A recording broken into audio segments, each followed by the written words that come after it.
நமஸ்காரம் சுவாமி. ஆரம்பிக்கலாம்.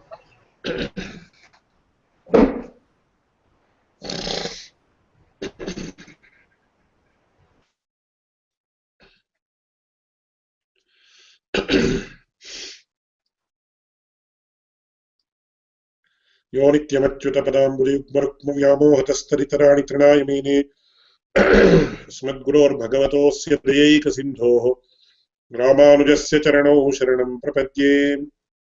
अखिलभुवनजन्मस्थेमभङ्गादिलीले विनतविविधभूतविव्रातरक्षैकदीक्षे श्रुतिशिरसि विदीप्ते ब्रह्मणि श्रीनिवासे भवतु मम परस्मिन् शेमुषी भक्तिरूपा. போன வாரம் ஒரு क्वेश्चन கேட்டிருந்தார் from Mr. D.V. Prasad's side. So அதுல நாம இப்போ ஜெகத்காரணம் பகவான் தான். ஒரே ஒரு நிமிஷம்.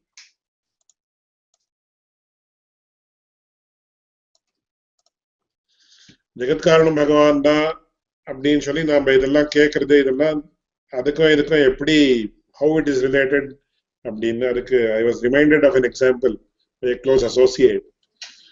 இப்போ இதுல எப்படி நாம புரிஞ்சுக்கணும் அப்படின்னு கேட்டா,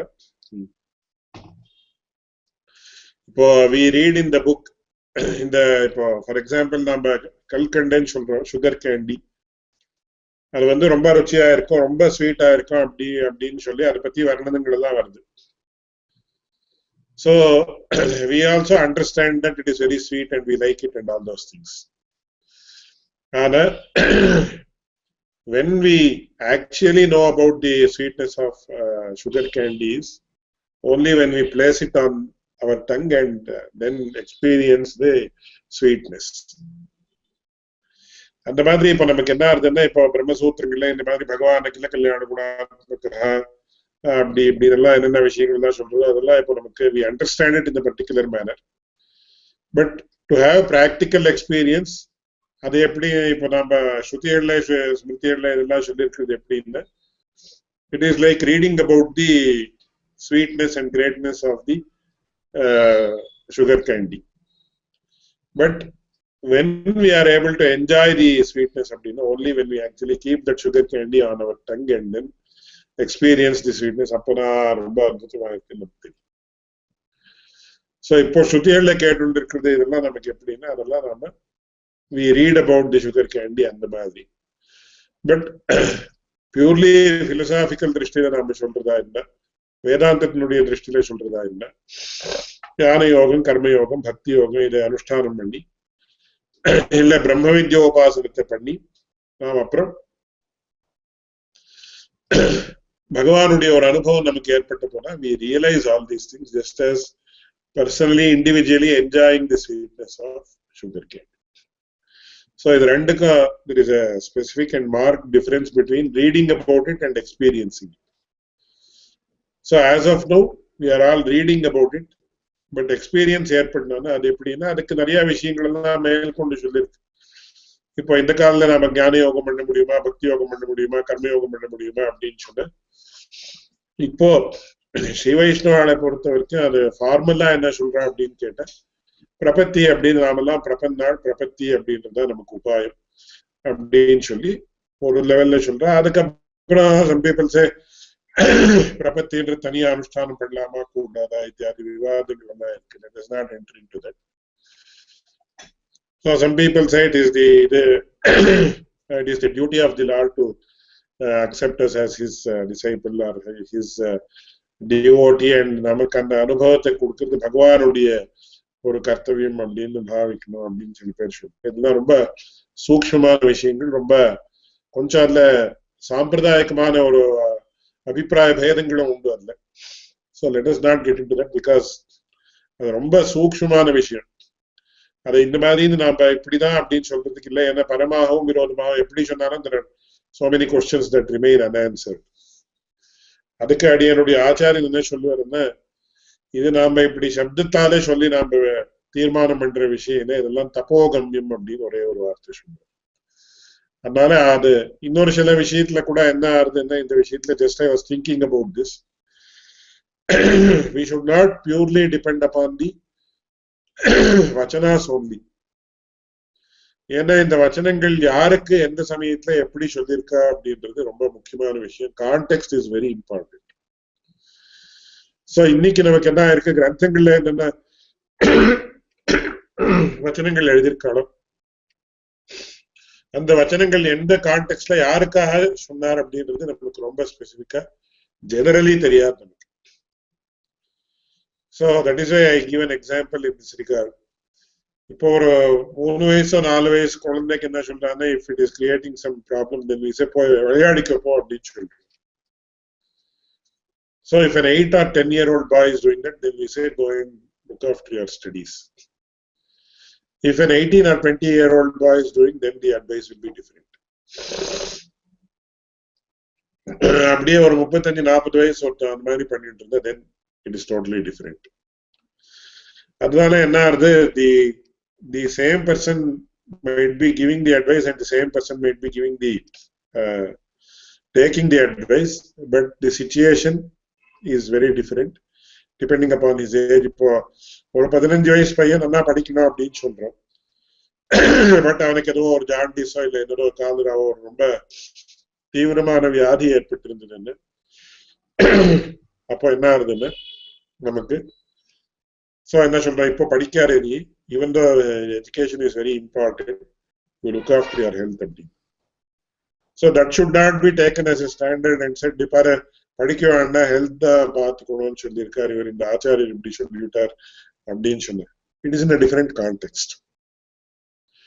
அதனால அன்லெஸ் அடியனுடைய ஆச்சாரியன் நிறைய இந்த தத்துவமுக்தா கலாப வியாக்கியானத்தை இதை பத்தி ரொம்ப விஸ்தாரமா எழுதியிருக்காரு.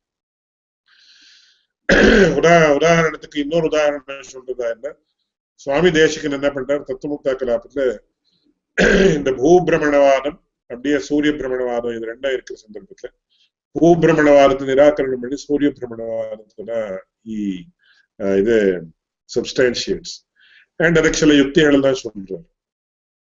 அதுக்கு அடியனுடைய ஆச்சாரியன் என்ன எழுதியிருக்காருன்னு, today we know that the sun இது பூமி தான் சூரியனை சுத்தி வருது.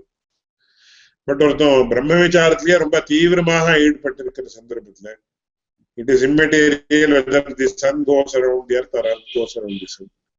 அதனால இந்த மாதிரி வச்சுக்கலாம், அந்த மாதிரி இப்படியே வச்சுக்கலாமே, எதுக்கு why are to worried about this very trivial aspect as far as a person who is interested in பிரம்மஞானம் alone is concerned.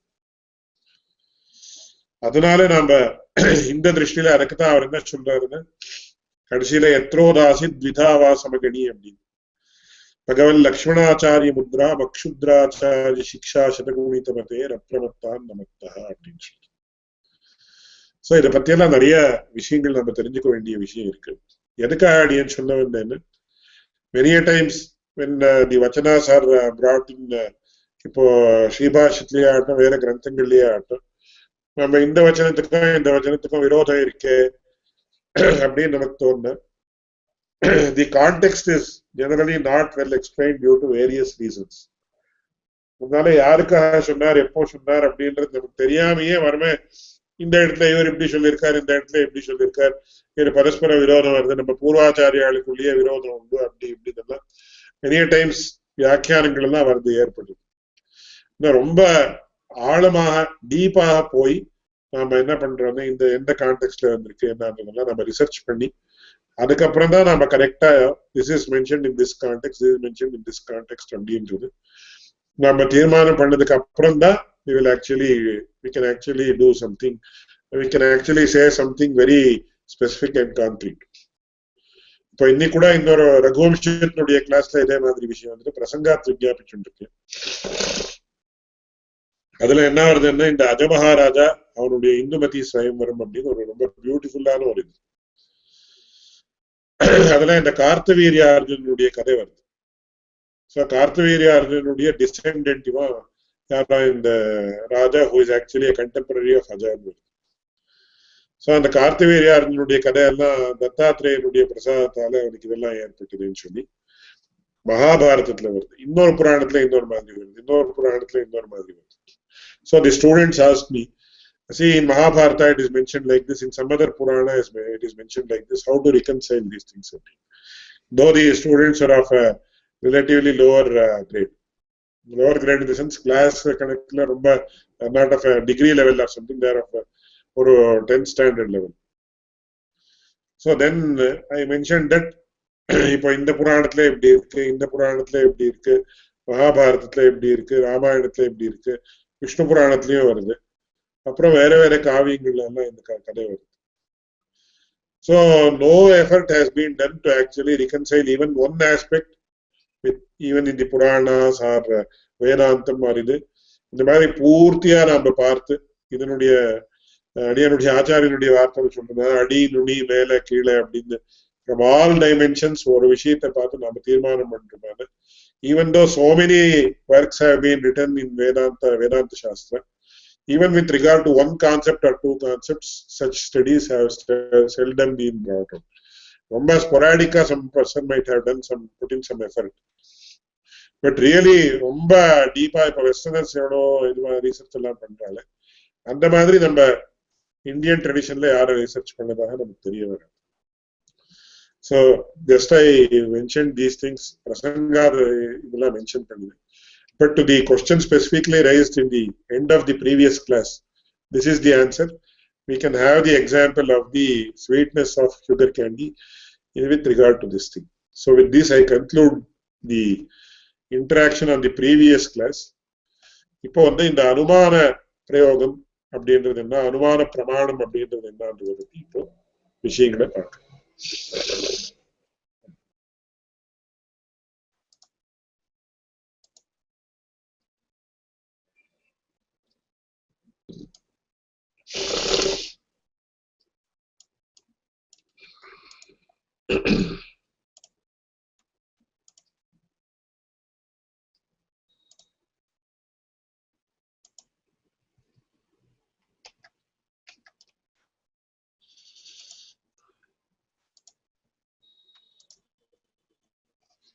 சோ போன வாரம் வந்து இந்த பஞ்சாவயவ பிரயோகம் அப்படின்றது என்னன்றதை பத்தி விஸ்தாரமாக விவரணம் பண்ணுவேன். சோ அதுல ஸ்வார்த்தானுமானம் பரார்த்தானுமானம் இந்த ரெண்டுக்கும் என்ன டிஃபரன்ஸ் இருக்கு, வாட் இஸ் ஸ்வார்த்தானுமானம், வாட் இஸ் பரார்த்தானுமானம் அப்படின்றது ரெண்டு விஷயங்களையும் நீ விஸ்தாரமாக விவரணம் பண்ணிருக்கேன். So this is another slide which was shown to you last week itself. So pararthanumanam அப்படின்றது making another person attain inference, and அதுக்கு தான் அந்த பரார்த்தானுமானத்துக்கு தான் நியாய சாஸ்திரத்துல நியாயஹான்னு பேரு. ஸோ அந்த நியாயா அப்படின்றது என்னன்னா பஞ்சாவயவ வாக்கிய பிரயோகா, that is the usage of the 5 member syllogism. அதுதான் இங்க லெஃப்ட் சைட்ல கொடுத்திருக்கு. So I will not elaborate much on this once again. இதுக்கப்புறம் முக்கியமா நாம புரிஞ்சுக்க வேண்டிய விஷயம் என்னன்னா ஹேத்வாபாசாக அப்படின்னு. ஸோ இந்த ஹேத்வாபாசாக அப்படின்னு என்னன்னா அதுக்கு சம்ஸ்கிருதத்துல விவரணம் சொல்றது हेतुवद् आभासन्ते इति हेत्वाभासः अथवा हेतोः आभासः हेत्वाभासः அப்படினு. So hetu அப்படின்னா that which is the cause of giving us the knowledge of the sadhyam. அந்த விஷயத்தை விஸ்தாரமா பக்ஷம் சாத்தியம் ஹேத்து இந்த மூணு டர்மையும் we have actually defined it and explained it many times. So in the hetvabhasam அப்படின்னா violation of the characteristics of the paksha sadhya or hetu. அது வந்து it leads to the following fallacies. அது 5 ஹேத்வாபாசம் அப்படின்னு டிஃபைன் பண்ணியிருக்காரு. So சவ்யபிச்சார viruddha satpratipaksha asiddha badhitaha pancha hetvaabhasaha. So savyabhicharam, viruddham, satpratipaksham, asiddham, badhitam. These are further divided into many categories. So I'll just give one example which is illustrated here. So ஒரு இப்ப பர்வதா வன்ஹிமான் தூமாத் அப்படின்னு சொல்ற ஒரு syllogism or anumanam we are already familiar with. We have seen it here.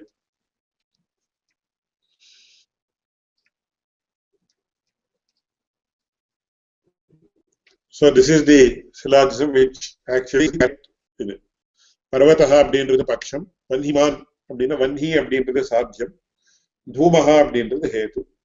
அப்புறம் எத்திர எத்திர தூமஹா தத்திர தத்திர வன்ஹி இத்தியாதி வியாப்தி பராமர்ஷம் இதெல்லாம் சொல்லிட்டு வரும். These are all explained earlier itself. So இந்த பக்ஷம் சாத்தியம் ஹேது இந்த மூணு விஷயங்கள் தான் ரொம்ப பிரதானமான விஷயம். அப்கோர்ஸ் திருஷ்டாந்தம் இதுவும் இம்பார்ட்டன்ட் தான், but these are the focal points of the அனுமான. இதுல எந்த இடத்துலயும் நமக்கு வித்தியாசம் வந்தா கூட என்ன அதுக்கு ஹேத்வாபாசம் அப்படின்னு பேர். பட்சத்துல தோஷம் வந்தா கூட இட் இஸ் கால்ட் ஹேத்வாபாசம் ஒன்லி. சாத்தியத்தினுடைய அம்சத்துல தோஷம் வந்தா கூட ஹேத்வாபாசம் தான். ஹேத்துவனுடைய அம்சத்துல தோஷம் வந்தாலும் ஹேத்வாபாசம். ஆர் வியாப்தின்னு சொல்றோம், invariable கன்காமிட்டன்ஸ் which I already explained. அதனுடைய விஷயத்துல தோஷம் வந்தா கூட அது எல்லாமே ஹேத்வாபாசம் தான். These are classified into 5 ஹேத்வாபாசஸ். So இது கரெக்டா இருக்கிறது எதுன்னு நம்ம புரிஞ்சுட்டா அப்புறம் சுலபமா தப்பா இருக்கிறது எதுன்றது புரிஞ்சுக்கணும். இப்போ இந்த இடத்துல உதாரணத்துக்கு பர்வதா அப்படின்றது பக்ஷம், வன்ஹி அப்படின்றது சாத்தியம், தூமஹா அப்படின்றது ஹேது. So the Anumana essentially says the mountain contains fire because smoke is seen there. அப்படின்றது கரெக்டான அனுமானம். அதுக்கு வியாப்தி பராமர்ஷம் இதெல்லாம் எக்ஸ்பிளைன் பண்ணி ஆயிருக்கு. So இப்போ பிரகிருதத்துல என்ன ஆகுது, இந்த ஹேத்வாபாசனுடைய எக்ஸாம்பிள், திஸ் இஸ் தி ஹேத்வாபாசா ஆஃப் பாதா அப்படின்னு பேரு. சோ அதுக்கு எக்ஸாம்பிள் என்னன்னா ஹரதஹா வன்ஹிமான் தூமா. ஹரதஹா அப்படின்னு a pond which contains water or a tank which contains water, a water body அப்படின்னா. So ஹரதஹா வன்ஹிமான் தூமாத் அப்படின்னு ஒருத்தர் பிரயோகம் பண்ணாருன்னு வச்சுக்கணும் அனுமானத்தை. பர்வதா வன்ஹிமான் தூமாத் மாதிரி ஹரதஹா வன்ஹிமான் தூமாத் அப்படின்னு சொன்னார். So இந்த இடத்துல என்ன இருக்குன்னா the pond possesses fire because it contains smoke அப்படின்னு சொல்றோம். So இங்க நமக்கு என்ன ஆகுதுன்னா the pond cannot contain fire அப்படின்னு நமக்கு ஸ்பஷ்டமாக தெரியும். So அதுக்கு சம்ஸ்கிருதத்துல சொல்றப்போ தர்க்க சங்கிரகத்துல என்ன சொல்ற, எத்திர சாத்தியாபாவஹ பிரமாணாந்தரேண நிஷ்சிதஹ சபாதிதஹ. So இந்த இடத்துல பாண்ட் அப்படின்றது பக்ஷம், வன்ஹி அப்படின்றது சாத்தியம், தூமஹா அப்படின்றது ஹேது. சோ பட்சத்துல சாத்தியம் இருக்க முடியாது. We know that the paksha, in the paksha, namely the pond or a water body, fire cannot exist. அதனால இதுக்கு பாதஹேத்வாபாசம் அப்படின்னு பேரு. So we know the pond cannot possess fire and therefore it is called as பாதஹேத்வாபாசம். Similarly, one more ஹேத்வாபாசா exists here. என்னன்னா இந்த bond அப்படின்ற பட்சத்துல ஹேத்துவாக இருக்கக்கூடிய smoke அப்படின்றது கூட இல்லை. சோ ஹேத்துபாவத் பக்ஷா ஸ்வரூபா சித்தி அப்படின்னு சொல்றோம். சோ பட்சத்துல ஹேத்து இல்லைன்னா அதுக்கு என்ன தோஷம் அப்படின்னா ஸ்வரூபா சித்தி அப்படின்னு தோஷத்துக்கு பேர். So here there are actually two fallacies or two hetvabhasas, namely badha hetvabhasa and also swarupa siddhi rupa hetvabhasa, which means the hetu does not exist in the paksha. The hetu, namely the smoke, does not exist in the paksha, namely the pond. That is swarupa siddhi dosha. Adhe madri, the fire cannot exist in the pond. Though I may say that the pond contains fire, we say no, it is not possible. உடனே சொல்லிவிடுவோம். அதுக்கு பாதஹேத்வாபாசம் அப்படின்னு பேர். So இந்த மாதிரி என்ன ஆகுதுன்னா there are 5 different hetvabhasas along with in principle they are further divided. So உதாரணத்துக்கு சித்தஸ் த்ரிவிதஹ, ஆஸ்ரயா சித்தஹ, ஸ்வரூபா சித்தஹ, வியாப்யத்வா சித்தஷ்சேதி. So ஆஸ்ரயா சித்தி, ஸ்வரூபா சித்தி, வியாப்யத்வா சித்தி, இந்த மாதிரி அசித்தம் அப்படின்றது 3 விதம். விபிச்சாரா அப்படின்றது அதுவும் 3 விதம். சத்ரிவிதா, சாதாரண, அசாதாரண, அனுபசம்ஹாரி பேதா அப்படி. இந்த மாதிரி 5 ஹேத்வாபாசங்கள் இருக்கு, which are actually fallacies of the hetu. Hetu அப்படின்னு சொன்னா it might be in any with regard to paksha, sadhya or anything, but it is known as hetvabhasa. இதுல முக்கியமா என்னன்னா தர்க்கசாஸ்திரத்துல இதை பத்தி விஸ்தாரமாக சொல்றேன். இதை பத்தியே there is a huge chapter on hetvabhasas itself.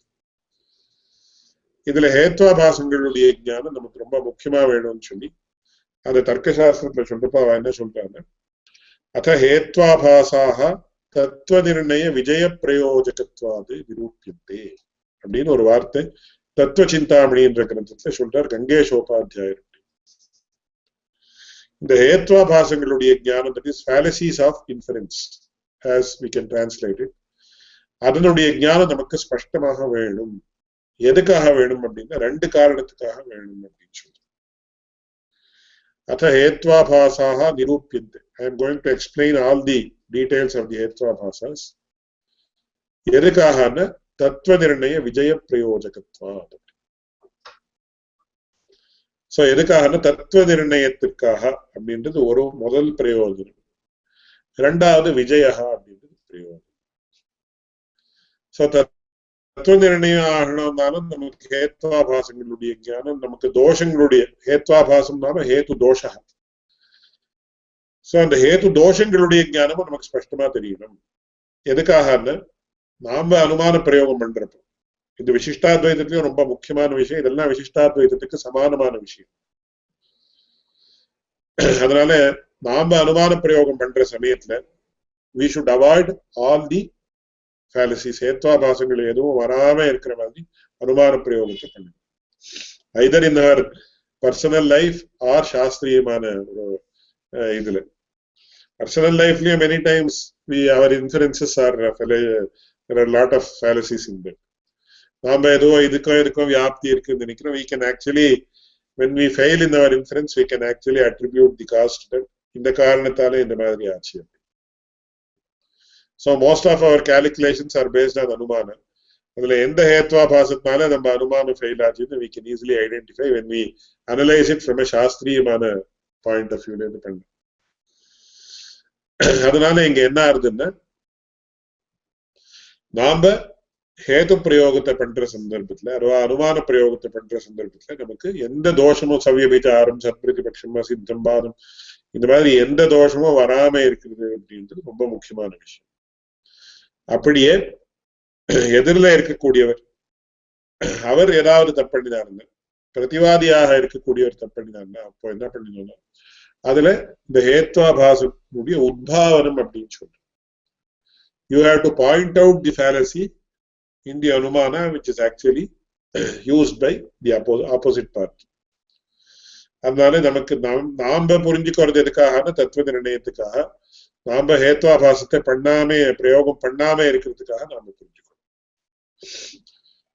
இன்னொருத்தருடைய அனுமான பிரயோகத்துல நமக்கு ஹேத்வாபாசம் கண்டுபிடிக்கணும்னா அதுக்காக விஜய பிரயோஜகத்வா. அது இந்த ஜல்ப கதா அதுவா விதண்டா கதா இருக்கு. அதை பத்தி இன்னொரு video I will send the link to that where I have explained in detail the differences between vada, jalpa and vitanda. These are the 3 types of debates that previously scholars used to engage in. So அதுல விஜய பிரயோஜகத்வாத் அப்படின்னா இந்த ஹேத்வாபாசம் அப்படின்றது ஒரு நிகிரகஸ்தானத்துக்கு அவகாசத்தை கொடுக்கிறது. it is governed by நிகிரகஸ்தானம். So பிரதிவாதியாக இருக்கக்கூடியவர் ஒரு ஹேத்வாபாச பிரயோகம் பண்ணினாருன்னா அப்ப என்ன பண்ண, வாதியாக இருக்கக்கூடியவர் he should actually raise it. அந்த கௌதமிய வாத பద్ధதின்னு பழைய காலத்துல அந்த மாதிரிதான் இருந்ததுன்னு நமக்கு தெரியுது. That is what I was mentioning last in the previous class. அதுல மத்தியஸ்தர் அப்படின்னு there will be a judge and the ரெண்டு வாதிகளும் they have to, வாதி பிரதிவாதி ரெண்டு பேரும் என்ன பண்ணணும், they have to convince the judge or the மத்தியஸ்தர். சோ வாதி ஏதாவது ஹேத்வாபாச பிரயோகம் பண்ணினாருன்னா, அனுமானத்தை துஷ்டமான ஹேத்து பிரயோகம் பண்ணினாருன்னா பிரதிவாதி அதை எடுத்து காட்டி என்ன பண்ணும், he should invoke the நிகிரகஸ்தானம். இந்த மாதிரி காரணத்தால நான் நிகிரகஸ்தானத்தை இன்வோக் பண்ணிட்டு இருக்கேன்னு சொன்னேன். அப்புறம் மத்தியஸ்தர் அந்த judge he will actually examine whether the submission made by the vadi or prativadi is correct, and then he will pronounce the verdict. இந்த மாதிரி நடந்ததுன்னு நமக்கு இந்த வித்யாரண்யருக்கும் அக்ஷோபியமுனின்னு ஒருத்தர் இருந்தார். அவ ரெண்டு பேருக்கும் இந்த மாதிரி this is the last possible probable where a very honest and sincere debate took place between two scholars, for which Swami Deshikan was the judge அப்படின்னு நமக்கு தெரியுது. அதுக்கு ஒரு சாசனத்துல கல்வெட்டுல அது எழுதப்பட்டு அசினா தத்துவம் அசினா பரதத்துவ பிரபேதினா வித்யாரண்யம் மகாரண்யம் அக்ஷோபியமுனி ரட்சினத்து. இதுக்கு இந்த அக்ஷோபியமுனிக்கும் வித்யாரண்யருக்கும் ஏற்பட்ட ஒரு இதுக்கு வேதாந்த தேசிகன் தான் மத்தியஸ்தரா இருந்தார். Because he knew all the shastras, and the madhyastha should be much above the other two as far as the knowledge of the shastras is concerned. ஆனா இது சில பேர் இந்த வித்யாரண்யருடைய ஃபாலோவர்ஸ் இதை ஒத்துக்கிறது இல்ல. அவ வேற மாதிரி வித்யாரண்யம் மகாரண்யம் அப்படின்னு இருக்கிறது. அவ என்ன பண்றா, ஹே வித்யாரண்ய மகாரண்யம் அக்ஷோபியமுனி ரட்சினத்துன்னு as usual சான்ஸ்கிரிட்ல நாம எப்படி வேணுமாலும் அதை இது பண்றதுக்கு வாய்ப்பு இருக்காது, சேஞ்ச் பண்ணி வியாக்கியானம் பண்றது. That is the greatness of Sanskrit language. Sometimes it may be a disadvantage also. அதனால இந்த ஹேத்வாபாசம் அப்படின்றது எதுக்காக நிரூபணம் பண்ணோம்னு தத்துவ நிர்ணய விஜய பிரயோஜகத்வாது நிரூபித்து. அதனால ரொம்ப முக்கியம். ஒவ்வொரு அதிகரணத்திலையும் அடியன் முன்னாடி விஞ்ஞாபிச்ச மாதிரி இந்த அனுமான பிரயோகம் பண்ணிதான் சாதனம் பண்றது என்றது சாஸ்திரியமான ஒரு முறை உண்டு. That is done after the Sribhashya is studied and he goes much higher. So அது எப்படின்னா ஸ்ரீபாஷ்யம் வாசிக்கிறது ஒரு டாக்டரல் லெவல் அப்படின்னா இந்த அனுமான பிரயோகங்களை சொல்றது இது பண்றது இதெல்லாம் போஸ்ட் டாக் மாதிரி. அது சோ இந்த ஹேத்வாபாசங்களுடைய ஞானம் நமக்கு ரொம்ப முக்கியமாக வேணும் அப்படின்றது என்னுடைய சாராம்சம். சோ 5 ஹேத்வாபாசம் அதனுடைய விபாகங்கள் எல்லாம் சொன்னா that is we have to actually know to understand the Sribhashyam. But அதை பத்தியே சொல்லணும்னா it will take many weeks to do that. So I have just mentioned the samples here, and I am sure the participants of this class are evolved enough to understand the fallacies that are raised as far as anumanas are concerned. இல்ல இன்னொரு முக்கியமான விஷயமும் நாம என்ன கவனிக்கணும்னு சொன்ன, அனுமான பிரமாணத்தையே நாம நிராகரணம் பண்றதுல அனுமான பிரயோக பிரமாணத்தை நாம ஒத்துக்கிறோம். பகவானை அனுமான பிரமாணத்தால சாதிக்கிற தப்புன்னு அவ்வளவு மட்டும் நம்ம சொல்றோமே தவிர அனுமான பிரமாணம் is acceptable to us in all it's dimensions. அதனால அனுமான பிரயோகத்தை பத்தி அனுமான பிரமாணத்தை பத்தி நாம எல்லா விஷயத்தையும் புரிஞ்சுக்கிறது ரொம்ப முக்கியமான விஷயம். ஜிக்ஞாசாதிகரணத்துல கூட நிறைய அனுமானங்கள் எல்லாம் பிரயோகம் பண்ணி he actually refutes the Advaita Mata, which I had not gone into because it would actually become a very elaborate. So இப்ப மேற்கொண்டு இந்த ஹேத்வாபாசங்களை பற்றி புரிஞ்சதுக்கு அப்புறம் இன்னொரு another very important ஹேத்வாபாசா I will just explain here and then we will proceed further. இதுல வியபிச்சாரம் அப்படின்றது இன்னொரு ரொம்ப முக்கியமான ஹேத்வாபாசம். சோ அது என்னன்னா நாம என்ன சொல்றோம், வியாப்தி அப்படின்னு சொல்றப்போ wherever there is smoke there is fire அப்படின்னு சொல்றோம். இந்த மாதிரி வியாப்தியில ஏதாவது வித்தியாசம் உண்டு. சாத்தியம் இருக்கு ஹேத்து இல்லாத இடத்துல இல்லாமல் இருக்கக்கூடிய இடத்துல சாத்தியம் இருந்தது, சாத்தியம் இல்லாத இருக்கக்கூடிய இடத்துல ஹேத்து இருந்ததுன்னா அப்போ அது வியபிச்சார தோஷம் அப்படின்னு சொல்றோம். இதுக்கு ஒரு oft quoted example and very famous example is, so generally the correct anumanam is parvataha vanhiman dhumat abdi. The mountain possesses fire because there is smoke abdi. Suppose ottavanda maati sollitana, the mountain possesses smoke because it contains fire abdi solla. Idu it is incorrect. Idu vyabhichara dosham அப்படின்றது இந்த இடத்துல இருக்கு. So adla enna parvataha mountain அப்படின்றது பட்சம், தூமம் அப்படின்றது சாத்தியம், வன்ஹி அப்படின்றது ஹேது. சோ அதுக்கு வியாப்தி நாம சொன்னோம்னா என்ன ஆகும்னா wherever there is fire there is smoke அப்படின்னு சொல்றோம். But wherever there is fire there is smoke அப்படின்றது it is incorrect. Because this is incorrect because fire can exist without smoke also in the following instances. So நமக்கு gas stove இருக்கு. The gas stove la enna irukku, fire is there is no smoke. Or heated metal irukku which we are seeing on the screen. அதுல there is only fire and there is no smoke. So அதனால எத்திர வன்ஹி தத்ர தத்ர தூமஹான்னு நாம சொல்ல முடியாது. Because அந்த காலத்துல என்ன எக்ஸாம்பிள் கொடுப்பான்னா தப்த அயஃப் பிண்டே ஆர் தப்த அயோகோளுக்கு வன்ஹி வர்த்ததே தூமஹா நாஸ்தி அப்படின்னு சொல்லுவேன். அதனால தப்த அயோகோளுக்கு விபிச்சாரா அப்படின்னு சொல்லுவேன். So எந்த ஒரு அதிகரணத்துல இந்த locus in which we find the vyabhichara adukku vyabhichara nirupaka adhikaranam appdinu peru sanskritla shastrathla. So in the vyabhicharam அப்படின்றது it is one of the very important hetvaphasas.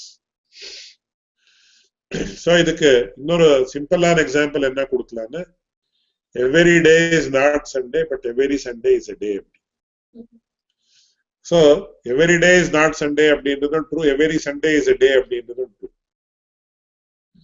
So அந்த மாதிரி இங்க எத்திர வன்ஹி தத்ர தத்ர தூமஹான்னு சொல்ல முடியாது. பட் எத்திர தூமஹா தத்ர தத்ர வன்ஹின்னு சொல்ல முடியும். சோ இதுக்கு வியாபிய வியாபக பாவம் அப்படின்னு பேரு. சோ தூமவன்ஹ்யோஹோ வியாப்திஹி வர்த்ததே வன்ஹி தூமயோஹோ வியாப்தி நாஸ்தி அப்படின்னு நாம புரிஞ்சுக்கணும் விசாரத்தை இந்த எக்ஸாம்பிள்ல ஸ்பெசிபிக்கலி. சோ சாத்தியம் இல்லாம இருக்கிற இடத்துல ஹேத்து இருந்து எடுத்தோம்னா அதுக்கு வியபிச்சாரம் அப்படின்னு பேரு.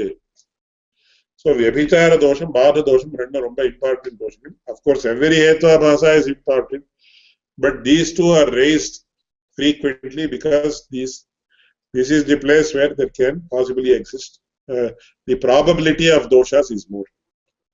Idha thavara innondu satprati paksham vandirukku, adu patti I will explain it when the context comes.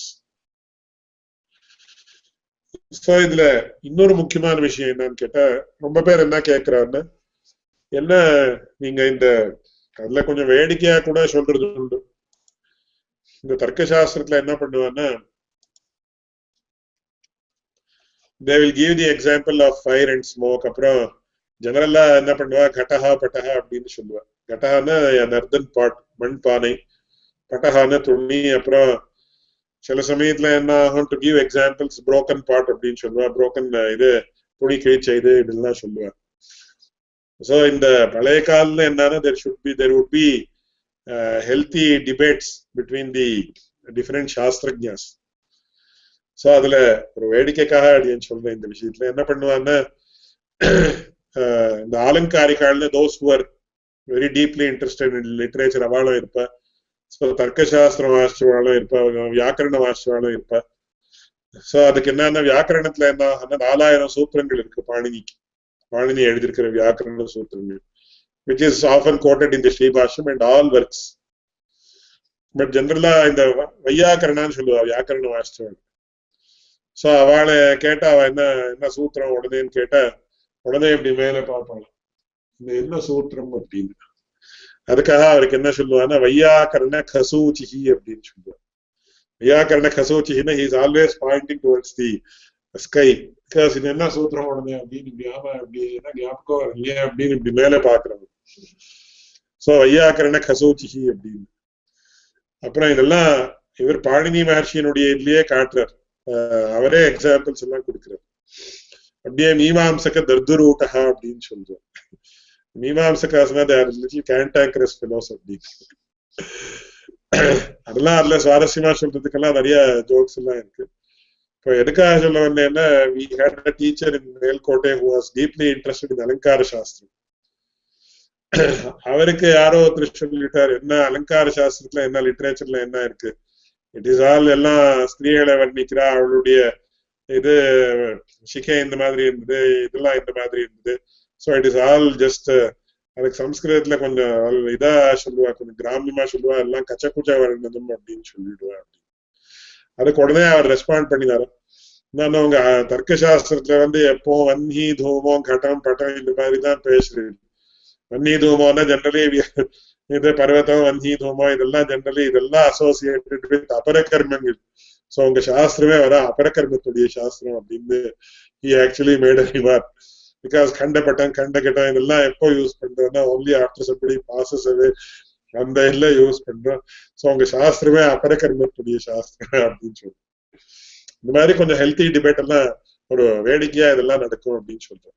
அத பிரசங்கா சொன்னேன். But why they used to mention these things is அந்த காலத்துல nearly 500-600 years back we did not have metallic vessels. So எல்லாரும் மண்பானையில தான் தலைய பண்ணிட்டு இருந்தோம். So immediately when we say இந்த உதாரணத்துக்கு இந்த பென் இருக்கு, நம்ம பென்னை காமிக்கிறோம், பேப்பர் காமிக்கிறோம், கம்ப்யூட்டர் காட்டுறோம், இது காட்டுறோம். பட் அந்த காலத்துல அந்த தர்க்க சாஸ்திரம் இது பண்ணோம்னா உடனே யதா கட்டஹா பட்டஹா அப்படின்னு தான் சொல்றோம். ஸோ எதுக்கு எடுத்தாலும் முதல்ல யதா கட்டஹா அப்படின்னு, because every day in every moment the object of usage was ghata and pata only.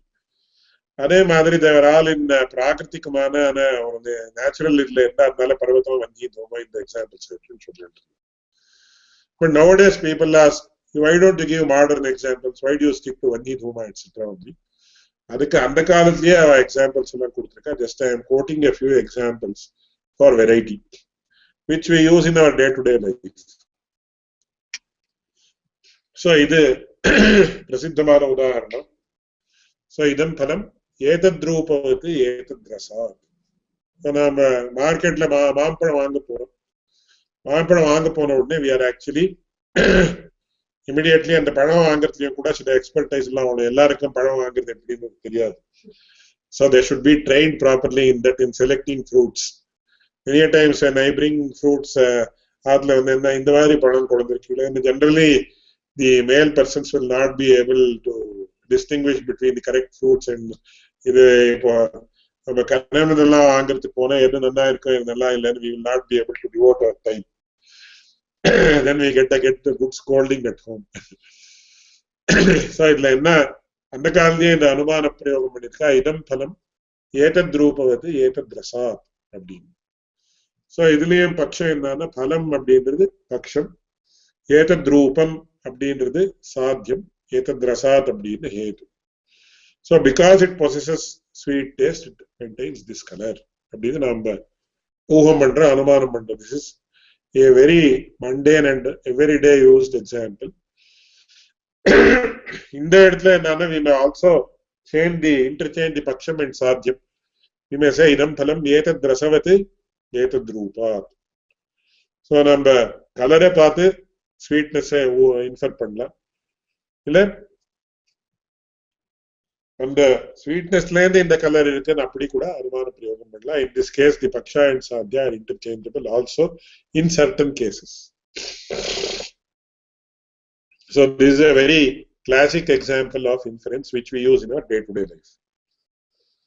One more example, ரொம்ப இதுவும் பிரசித்தமான எக்ஸாம்பிள். அதுக்கு என்ன சொல்றாங்கன்னா ககனம் மேகவத் கனகர்ஜனா அப்படின்னா we are sitting inside the house, immediately we listen to the sound of thunder. உடனே sitting inside itself என்ன ஆகுதுன்னா we infer that there are clouds in the sky. வெளியில போய் பார்த்தா நிறைய இது அப்படியே இருக்கு. சோ இந்த இடத்துல ககனம் அப்படின்றது பக்ஷம், மேகா அப்படின்றது சாத்தியம், கனகர்ஜனம் அப்படின்றது ஹேது. கனம் அப்படின்னு கனா means cloud, garjana means the thunderous sound of the cloud. So since I am listening to the thunder sounds of the cloud, I infer that there are clouds in the sky. So வெளியில போகாதே we just infer that the sky is cloudy. So like that there are thousands and thousands of inferences that we actually get in our day to day life. It is also used extensively in Shastra also. மேல்கொண்டு இது ரொம்ப முக்கியமா நமக்கு இந்த பிரகிருத அதிகரணத்துக்கு வேண்டிய விஷயம் என்னன்னு சொன்ன சாமானியத்தோ திருஷ்டானுமானம் அப்படின்றது ஒண்ணு, விசேஷத்தோ திருஷ்டானுமானம் அப்படின்றது ஒண்ணு. So சாமானியத்தோ திருஷ்டானுமானம் அப்படின்னா inferences based on general or generic terms. இப்போ உதாரணத்துக்கு எது உற்பத்தியதே தன்னஷ்யதி அப்படின்றது ஒரு example. So if an object is produced or born in the case of living beings, or if it's a non-living entity, produced in English la சொல்றோம். அது எது உற்பத்தியதே தன்னஷ்யத்யேவா அப்படின்னு சொல்றோம். So there is an invariable concomitance between utpatti and nasha of an object. So I have given an example of a cloth. So in the cloth one day it is produced in the house of a weaver or something like that. and ultimately அது கிழிஞ்சி it actually perishes. அதனால யதே உற்பத்தியதே ததே நஷ்யதி யதா படஹ. So the example is specific, but இந்த இடத்துல என்ன ஆகுது, யதே உற்பத்தியதே ததே நஷ்யதி அப்படின்னா any object that is born or produced has to perish or has to be destroyed. So இந்த மாதிரி ஜெனரல் ஜெனரிக் டெர்ம்ஸை யூஸ் பண்ணி நம்ம சொல்ற அனுமானத்துக்கு வந்து சாமானியத்தோ திருஷ்டானுமானம் அப்படின்னு பேர். விசேஷத்தோ திருஷ்டானுமானம் அப்படின்னா inferences based on specific terms or objects. So இப்போ பர்வதः வன்ஹிமான் தூமாத் அப்படின்னு நம்ம ஆஃப்ட் கோட்டட் எக்ஸாம்பிள் காட்டிட்டு இருக்கோம். ஸோ இப்போ பர்வதः அப்படின்றது, வன்ஹின்றது, தூமம் அப்படின்றது, all these are specific objects. So எத்திர எத்திர தூமஹ தத்திர தத்திர வன்ஹி யதா மஹான்சா இத்தியாதி சொல்லி நாம் இது பண்றோம். அதே மாதிரி ககனம் மேகவத்து கனகர்ஜனாத் அப்படின்னு சொன்னேன். ஸோ ககனம் அப்படின்றது, மேகா அப்படின்றது, கனகர்ஜனம், இதெல்லாம் ஸ்பெசிபிக் ஆப்ஜெக்ட்ஸ். ஸோ இந்த மாதிரி specific terms or objects involve பண்ணி இருக்கக்கூடிய அனுமானத்துக்கு வந்து விசேஷத்தோ திருஷ்டானுமானம் அப்படின்னு பேர். எது உற்பத்தியதே தது நஷ்யதி அப்படின்னு சொல்லி அந்த மாதிரி இருக்கக்கூடிய அனுமானம் which is based on very general or generic terms. Of course we may have to refer to specific terms as an example or உதாரணம். பட் இந்த அனுமானத்துல வந்து எல்லாம் ஜெனரிக் டெர்ம்ஸ் தான் இருக்கு.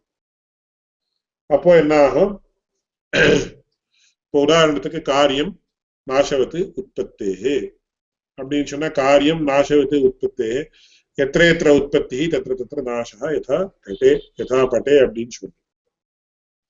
சோ இந்த பக்ஷம் சாத்தியம் ஹேது காரியம் உற்பத்தி நாசவது உற்பத்தேஹே அப்படின்னு சொன்னா, இந்த காரியம் அப்படின்றது it's a general or generic term, நாசவத்துன்றது ஜெனரிக் டெர்ம், உற்பத்தேஹன்றது ஜெனரிக் டெர்ம். சோ இந்த மாதிரி பியூர்லி ஜெனரல் ஆர் ஜெனரிக் டெர்ம்ஸை யூஸ் பண்ணி ஒரு அனுமான பிரயோகம் வந்ததுன்னா, அனுமானம் வந்ததுன்னா, அப்போ என்ன ஆகும், it is known as samanyato drishtanumanam, and inferences based on specific terms or objects is known as visheshato drishtanumanam. So இது ரெண்டு ரொம்ப முக்கியமாக நாம தெரிஞ்சுக்க வேண்டியது. மேல்கொண்டு another type of anumana is also there, that is anumana by deduction அப்படின்னு. So இதுக்கு பிரசித்தமான உதாரணம் என்னன்னா, அதுக்கு சம்ஸ்கிருதத்துல சொல்லுவார் என்னன்னா, பீனோ தேவதத்தா திவான புங்கே அப்படி. சோ தேவதத்தான்னு ஒரு வியக்தி, அவன் எப்பேற்பட்டவன் சொன்னா, அவன் ரொம்ப he is a very stout man, he is very obese. அப்படி ஒபீஸா இருக்கான் அவன். But he does not consume, கார்த்தாலையில ராத்திரி வரைக்கும் பாக்குற பார்த்தா என்ன ஆகுது, I will explain the answer the questions at the end of the class. So கார்த்தாலையில கூடவே இருக்க, அவர் ஒரு தீர்த்தம் கூட சாப்பிடுறது இல்லை என்ன அப்படின்னு பாக்குற. But at the same time he is obese. So அப்போ நாம என்ன பண்றோம், by deduction we say that ராத்திரி கார்த்தால சாப்பாடு சேர்த்து வச்சு ராத்திரி சாப்பிடுறாரு அப்படின்னு நினைக்கிறேன். அதனால பீனோ தேவதத்தா திவான புங்கே அப்படின்னு சொல்லி இதுக்கு அர்த்தாபத்தின்னு பேரு மீமாம்சகா சொல்றோம். So the மீமாம்சகா say this is known as ஆக்ஷேப பிரமாணம் or அர்த்தாபத்தி பிரமாணம் அப்படின்னு பேரு. So அர்த்தாபத்தின்னா based on some other criteria we actually infer something. அதுக்கு அர்த்தாபத்தின்னு பேரு. பட் நாம என்ன சொல்றோம்னா, it is another form of inference only. We need not say that it is a separate pramana. பிரத்யக்ஷ அனுமான சப்தம் மூணு தான் மெயின் பிரின்சிபல் பிரமாணாஸ். So if you say arthapatti or anupalabdhi or something else, all the pramanas are subsumed under these three only அப்படி நாம விசிஷ்டாத்வைத சித்தாந்தத்துல சொல்றோம். So இந்த அர்த்தாபத்தி பிரமாணம் அப்படின்றது என்னன்னா, அது பரிசேஷ அனுமான ரூபம் அப்படின்னு. பரிசேஷ அனுமானம் அப்படின்றது it is another type of inference. So you can see this slide which explains it. So for example, the Shishya says this man who is obese does not have any food during daytime abdina. That means he eats heavily during nights abdina. So அது அனுமான பிரயோகமாக நாம பண்ணினோம்னா என்ன ஆகும்னா, so இங்க பக்ஷ சாத்திய ஹேது பாருங்க, தேவதத்தः ராத்திரி போஜி திவா அபுஞ்சானத்வே சதி பீனத்வா அப்படி. So Devadatta, the person who is very obese, அவன் வந்து ராத்திரி போஜி அப்படின்னா ராத்திரி தான் சாப்பிடுறான் அப்படின்னா ராத்திரி நிறைய சாப்பிடுறான் அப்படின்னு அர்த்தம். எப்படி தெரியுது அப்படின்னா திவா அபுஞ்சானத்வே சதி பீனத்வா. சோ திவா அபுஞ்சானத்வே சதி அப்படின்னா கார்த்தால வேளை சாப்பிடாமையே இருக்கிறதுனாலேயும், பீனத்வாத் அப்படின்னா ஒபிசிட்டி இருக்கிறதுனாலேயும் நமக்கு என்ன தெரியுதுன்னு ராத்திரோ பகு புங்கே, ராத்திரி பகுபோஜின்னு கூட சொன்னா, ராத்திரி போஜின்னு கூட சொன்னா, ராத்திரி போஜினாலே ராத்திரி பகுபோஜி அப்படின்னு. சோ இந்த இடத்துல என்ன ஆகுதுன்னா இந்த பரிசேஷானுமானம் அப்படின்னு சொன்ன inference by deduction. So we have two classes in the hetu. Hetuல ரெண்டு கிளாஸ் இருக்கு அப்படின்றத நோட் பண்ண. That is why I have put a separate box here. So Diva அபுஞ்சானத்துவம் அப்படின்னா கார்த்தால வேளையில சாப்பிடாரே இருக்கிறது அப்படின்றது ஒரு கிளாஸ் in the hetu. பீனத்துவம் அப்படின்றது இன்னொரு class. So we can arrive at the sadhya, that is he eats considerably more in the nights, only when we take into account both the classes, that is diva abhunjanatvam and peenatvam. So inga enna agana nama enna arudna अन्वय व्याप्तिये சொல்ல முடியாது. यत्र यत्र दिवा abhunjanatvam abhunjanatve sati peenatvam तत्र यत्र रात्रि भोजित्वम அப்படி. Whereas व्यतिरेक व्याप्तिये சொல்ல முடியும். यत्र यत्र रात्रि भोजित्वा भावः तत्र तत्र दिवा abhunjanatve sati peenatva भावः. So பரிசேஷானுமானம் அப்படின்றது ஜெனரலா it will be in the form of கேவல व्यतिरेकी அப்படின்றது. இது கொஞ்சம் more technical, but அது சும்மா just I have mentioned it here. If it is required later I will mention about it in detail. அதனால இந்த இடத்துல என்ன ஆகுதா, இதுதான் அர்த்தாபத்தின்னு சொல்ற மீமாம்சக. But we say that it is another form of inference only, namely parisheshanumanam, and therefore we need not call it as, you may call it as arthapatti, but it is nothing but another form of parisheshanumana, and therefore you need not accept it as a separate pramana by itself. அப்படின்றது ரொம்ப முக்கியமான விஷயம். So I hope the illustrations give you a good idea of what I am talking about. So இது பரிசேஷானுமானம் அப்படின்றது இவ்வளவு நாம புரிஞ்சுக்க வேண்டிய விஷயம். இப்போ தார்க்கிகா என்ன சொல்ற இந்த அதிகரணத்துல, இந்த சாஸ்திரியோனித்வாதிகரணத்துல தார்க்கிகா என்ன சொல்ற, அதுக்கு பகவத் ராமானுஜர் என்ன பதில் சொல்றார் அப்படின்றத பத்தி ஒரு சின்னதாக give a very small introduction and then conclude. So நமக்கு பரிசேஷானுமானம் அப்படின்றதுனால நமக்கு ஈஸ்வரனுடைய அஸ்தித்வம் நமக்கு தெரியுது. அதுக்கு எப்படி அப்படின்னு கேட்டா அவ இந்த ஒரு அனுமான பிரயோகத்தை பண்ற. சோ க்ஷித்யங்குராதிகம் ஈஸ்வர கர்த்திருக்கம் அஸ்மதாத்ய கர்த்திருக்கத்வே சதி சகர்த்திருக்கத்வாத் அப்படின்னு. இதுல பட்சம் என்னன்னா க்ஷித்யங்குராதிகம் அப்படின்றது பட்சம். சாத்தியம் என்ன, ஈஸ்வர கர்த்திருக்கத்துவம் சாத்தியம், அஸ்மதாத்ய கர்த்திருக்கத்வே சதி சகர்த்திருக்கத்வாத் அப்படின்றது ஹேது. So the purport of this anumana is like this. Kshiti ankuradikam அப்படின்னா kshitiன்னா பூமி, அங்குரம் அப்படின்னா sprout. So நாம என்ன பண்றோம், we can only the bija vapam அப்படின்னு சொல்லுவோம். We can only put the seed in the mud and close it and also put water. அந்த பீஜத்துல இருந்து மறுபடியும் ஸ்ப்ரவுட் வரணுமா இல்லையா அப்படின்னா it is not in our hands, it is only in the hands of God. So வரலாம் வராம இருக்கலாம், generally it comes because பகவானுடைய சங்கல்பம் இருந்தா வருது, இல்லைன்னா வராது. So இந்த க்ஷித்யங்குராதிகம் இதெல்லாம் க்ஷிதி அங்குரம் இதெல்லாம் ஈஸ்வர கர்த்திருக்கம், ஈஸ்வரன் அப்படின்னு ஒருத்தனாலே பண்ணப்பட்டது. எப்படி அப்படின்னு சொன்ன வை அப்படின்னு கேட்ட, வை ஆர் ஹவு அப்படின்னு கேட்ட அஸ்மதாத்ய கர்த்திருக்கத்வே சதி சகர்த்திருக்கத்வா. There are two classes here also.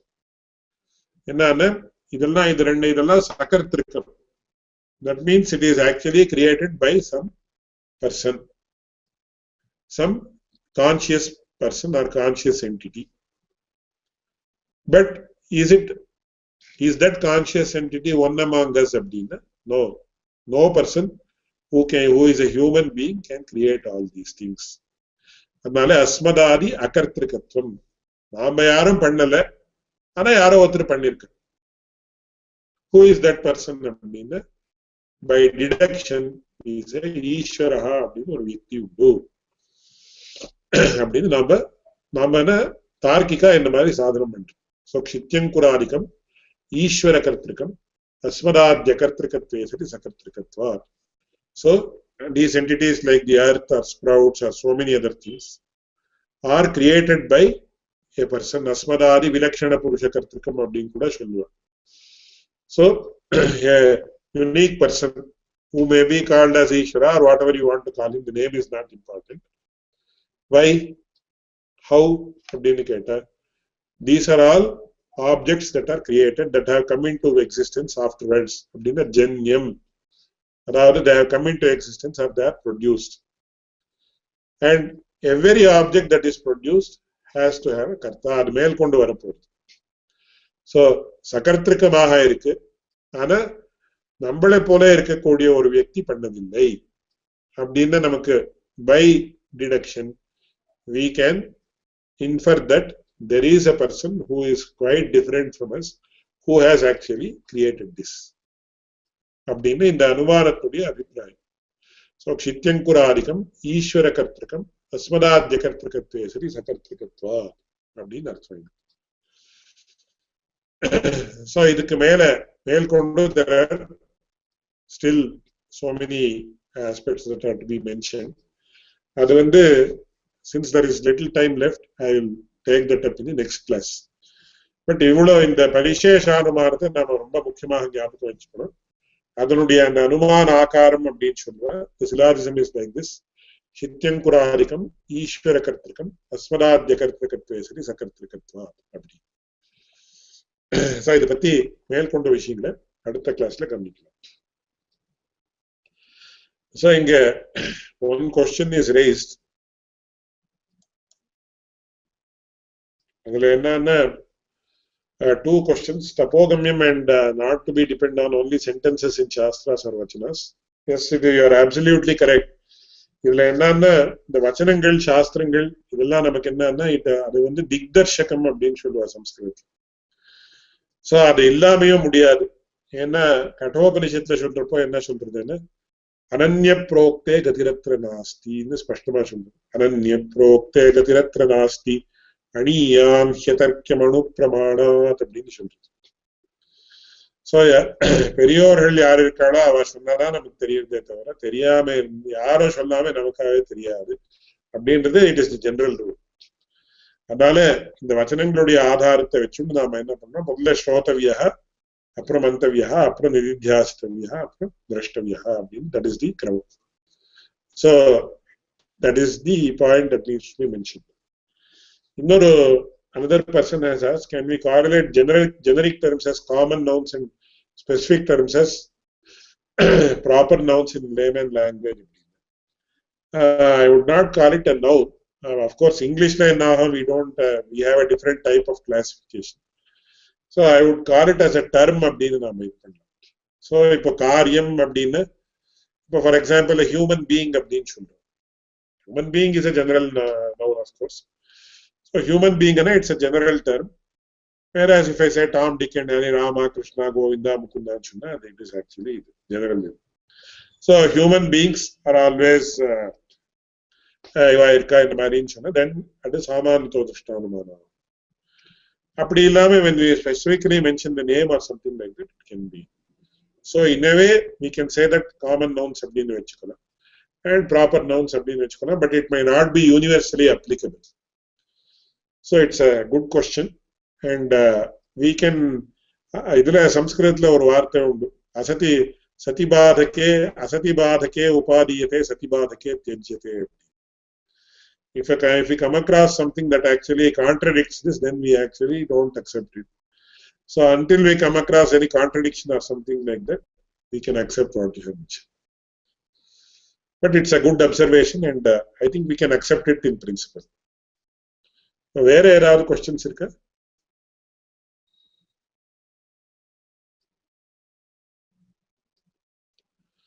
ஜாதசி த்ருவமதி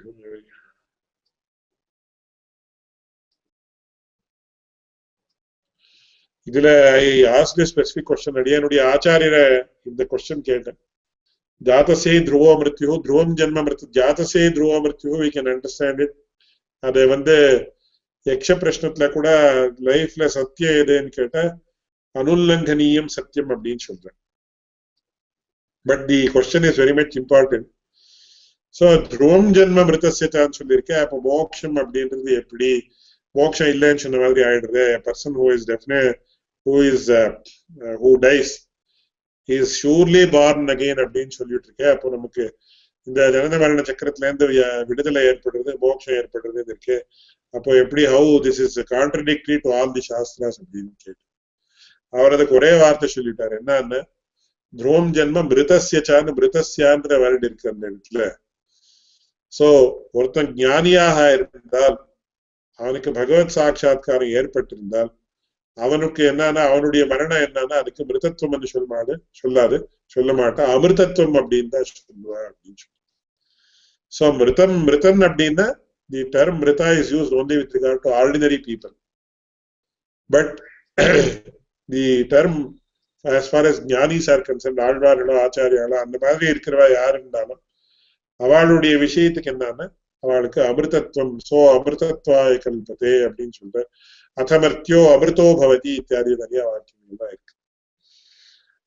அதனால அவளுக்கு for a person who has studied Vedanta or has had the சாட்சாத்காரம் of the Bhagavan, அவனுக்கு மிருத்தின்னு சொல்ல மாட்டான், அமிர்த்தின்னு தான் சொல்லுவார்.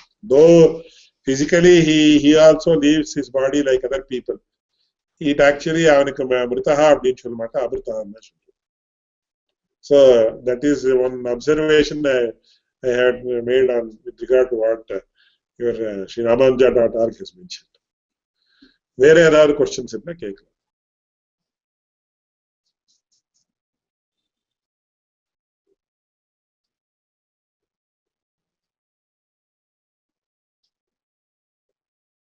Thank you. It is a pleasure for me also to share whatever little I know with all the people, because in class level, when I see the faces of the people who are participating in the class, எனக்கு கூட ரொம்ப சந்தோஷம் இருக்கு. இந்த மாதிரி இவ்வளவு பேர் ரொம்ப ஆசையா கேட்கிறேன். It is not that I am saying it. பெரியவாளுடைய இதை just I am explaining with what little knowledge I know. So I am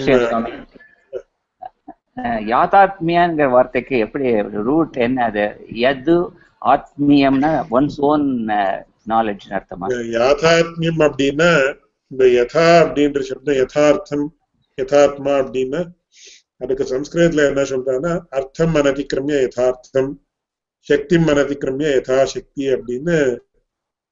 so சக்தி எவ்வளவு சக்தி இருக்கோ யதாசக்தி நான் பண்றேன் அப்படின்னா சக்தி அனதிக்கிரமியா, அதிக்கிரமியான என்னுடைய சக்தியை தாண்டி நான் பண்றேன் அப்படின்னு சில சமயத்தை சொல்லுவாங்க. I will do more than what I am capable of அப்படி. அந்த மாதிரி இல்லாம சக்தி அனதிக்கிரமிய யதாசக்தி அப்படின்னு. சோ யதா ஆத்மா, ஆத்மானம் அனதிக்கிரமிய யதாத்மா, யதாத்மா அப்படின்னு வருது பார்க்கலாம். சோ யதாத்மனஹ பாவஹ யாதாத்மியம் அப்படின்னு. யாதாத்மியம்னா ஆஸ் இட் இஸ், அது எப்படி இருக்கோ அப்படி அப்படின்னு சொல்றோமோ நான் அதுக்கு யாதாத்மியம் அப்படின்னு பேரு. சோ ஜீவபர யாதாத்மிய ஞான பூர்வகன்னு இவர் ஆரம்பிக்கிறார் வேதார்த்த சங்கிரகத்தில். சோ நாலேஜ் ஆஃப் தி ஜீவாத்மா அண்ட் பரமாத்மா ஆஸ் இட் எக்ஸிஸ்ட்ஸ் அப்படின்னு அர்த்தம். சோ நம்ம கல்பனை எப்படி இருக்கோ, நம்ம அபினிவேஷங்கள் எப்படி இருக்கோ அப்படி புரிஞ்சுக்கோமல் அந்த விஷயம் எப்படி இருக்கோ அப்படியே புரிஞ்சுக்கிறது அப்படின்னு அர்த்தம். யாதாத்மியம்னா யாதாத்மிய ஞானம் அப்படின்னா knowing an object as it exists in objectivity. So objective knowledge and not subjective knowledge.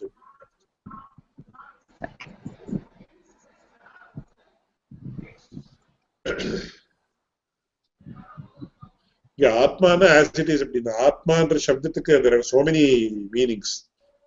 So அது 10 மீனிங் இருக்குன்னு சொல்லி அமரகோஷத்துல வருது. So இந்த இடத்துல ஆத்மானா it does not mean soul or anything like that. வஸ்து அப்படின்ற அர்த்தத்தை எடுத்துக்கலாம்னு தோன்றுது. I will refer once more and let you know if it is required. यो नित्यमच्युतपदाम्बुजयुग्मरुक्मव्यामोहतस्तदितराणि तृणाय मेने अस्मद्गुरोर्भगवतोऽस्य दयैकसिन्धोः ராமானுஜஸ்ய சரணௌ சரணம் பிரபத்யே.